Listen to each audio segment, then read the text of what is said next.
मदहूवन सल्ली अला रसूलिल करीम अम्मा बाद फ़ाउज़ बिल्लाहि मिनश शैतानिर रजीम बिस्मिल्लाहिर रहमानिर रहीम। नाज़रीन इकराम, ये वीडियो देखें।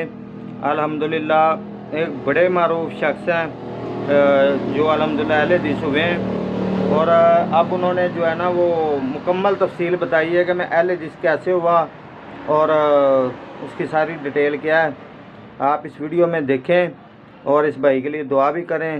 अल्लाह पाक इस भाई को इस्तकामत दे और अल्लाह पाक पूरी दुनिया को हिदायत दे कि वो दीन का जो है ना सही जो रास्ता है वो अपनाएं और गलत जगहों पर गलत फ़िरक़ों में ना जाएं।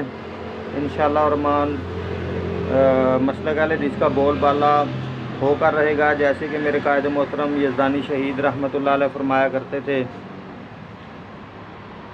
कि मसलक अहले हदीस पासेदा सुनना है, और इंशाअल्लाह रहमान ये फैलता फूलता रहेगा। अस्सलाम वालेकुम रहमतुल्लाह।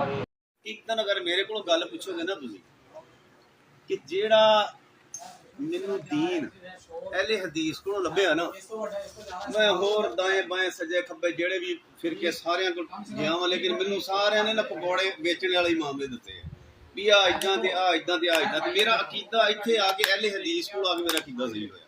मैनू पता लगा कि नमाज किदां पढ़नी है, ठीक है ना। मैनू पता है कि शिरक की तारीफ की है, शिरक की चीज़ आ इहदी तारीफ की है ना, ये चीज़ां मेरे सामने आईयां। ते बाकी आपां अगर कहिए ना कि वो भाभी हो गया वा, वो बरेलवी हो गया वा, वो देवबंदी हो गया वा, लेकिन अल्हम्दुलिल्लाह मैं सिर्फ एक चीज़ नूं फोकस कीता वा कि यार दीन सीखना ते जेड़ा मैनू इत्थों सीखन मिलिया अपना अहले हदीस वाले कोल।